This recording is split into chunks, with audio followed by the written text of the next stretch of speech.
This happened in 2011, so the exact dialogue may have escaped my memory a bit, but the situation is something I'll never forget.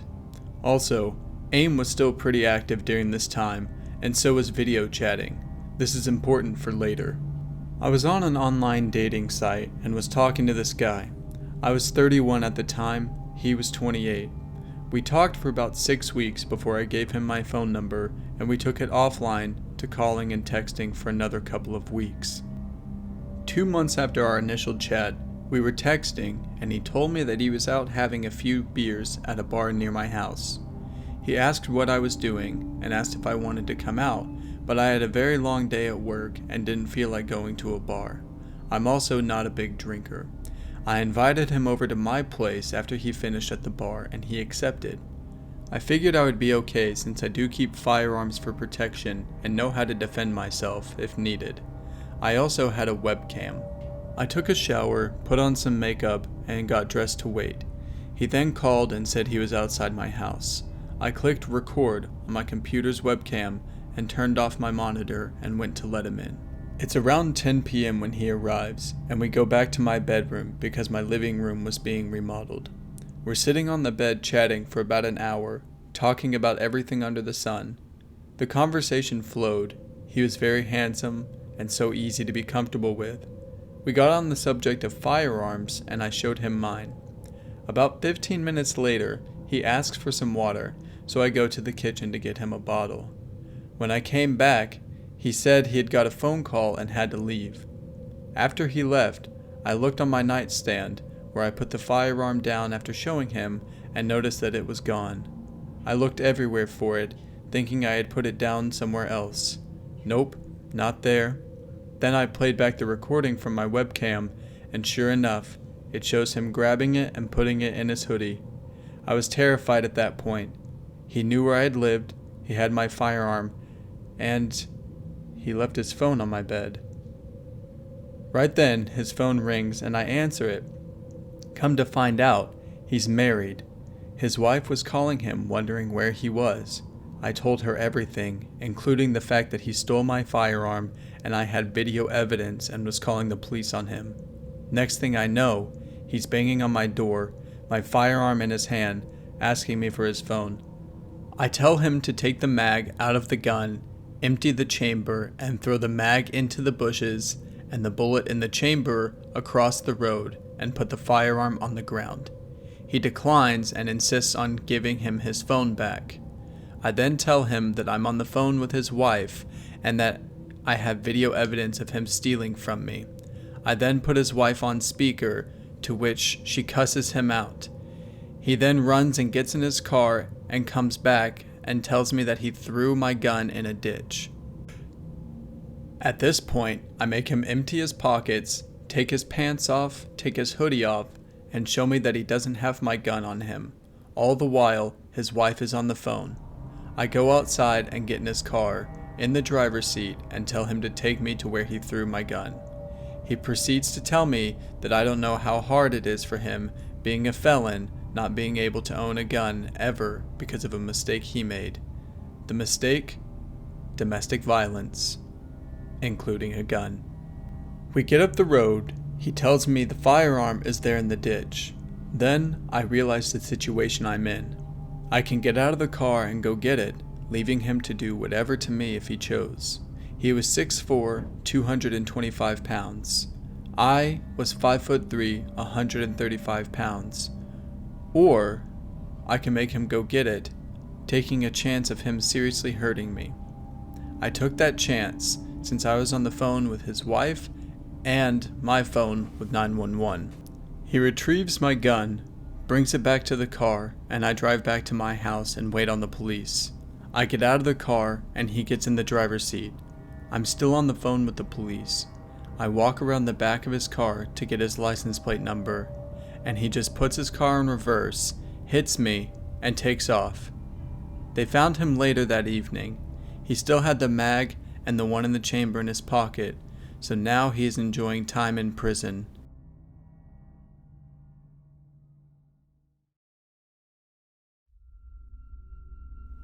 I got off work around 11 p.m. The sad part about this is, I volunteered to work this shift.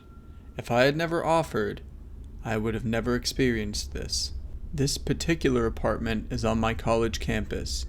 My campus is an open campus, which means anyone can enter at any time. As a female, I guess that's pretty unnerving. However, I always carried a pocket knife and pepper spray. I had to park pretty far away from my apartments since most parking spots were filled. I finally found a parking spot, but thank God I checked my surroundings before I got out. There was a fairly tall, grimy, old black man standing about 50 feet away from me. This sent chills down my spine because he stood so still, like a mannequin. I could see his bloodshot eyes. They were wide open.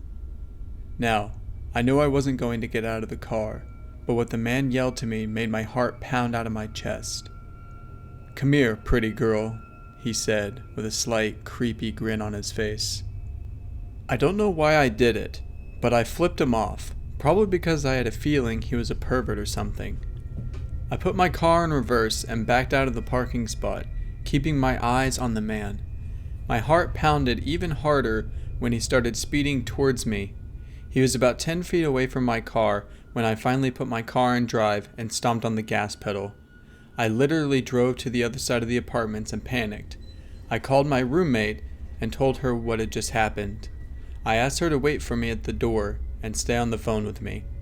I stayed in my car for about 5 minutes to calm myself down. I kept looking around to see if the guy followed me. He was nowhere to be seen. I didn't want to get out of my car. However, I had to get in my apartment somehow. I parked in a spot where my apartment wasn't too far away anymore. I decided to book it towards my room. I had my best friend on FaceTime the entire time I sprinted. I flew down 2 flights of stairs until I finally was about 100 feet away from my door. I saw my best friend waving at me. A feeling of relief came over me, just for a few seconds. Now, I don't know if you guys have seen the movie Get Out, but just picture a grown man sprinting towards you. That's what happened. The grimy old man hauled ass towards me, but this time he looked pissed. It was like a scene straight out of a horror movie. I don't know how he found me. I don't know what his problem was, but I could have broken the national record for the 40-meter dash. I darted towards my door. Thankfully, I reached my apartment just in time. Right when my best friend and I slammed the door, the man's fingers got caught in the crack. He screamed and tried to shove the door open, but my best friend and I surprisingly shut him out. That happened about a year ago. My best friend and I never spoke on it, ever. I never saw the man again. I never volunteered to work another night shift. I never worked another night shift, period. And I never, ever shot the bird at anyone else.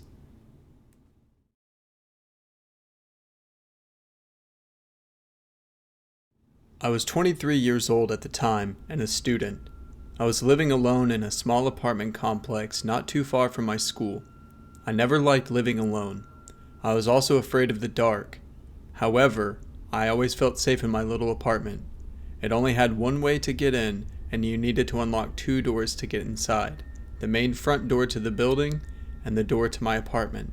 I also used to have a few lights on, even at night, and my laptop was usually playing some movie until I fell asleep. I always locked my door, except this one time. One weekend, I was out drinking with my friends, and when I was going back home, I ended up sharing a taxi with a random guy that was going to the same area as me. We both jumped out of the taxi outside my place and talked for a little while. He was about the same age as me and said he was also a student. He walked me to my front door and we said goodnight and I went inside. Some weeks, maybe a month later, I decided to stay home that weekend. I was just watching some series in bed until I fell asleep. Suddenly, I woke up to a voice. I couldn't really hear what the voice was saying, but I could hear it was a man talking. I opened my eyes and saw a shadow standing in the doorway to my bedroom. I froze. My adrenaline started pumping. I couldn't scream. I just kept staring at the figure.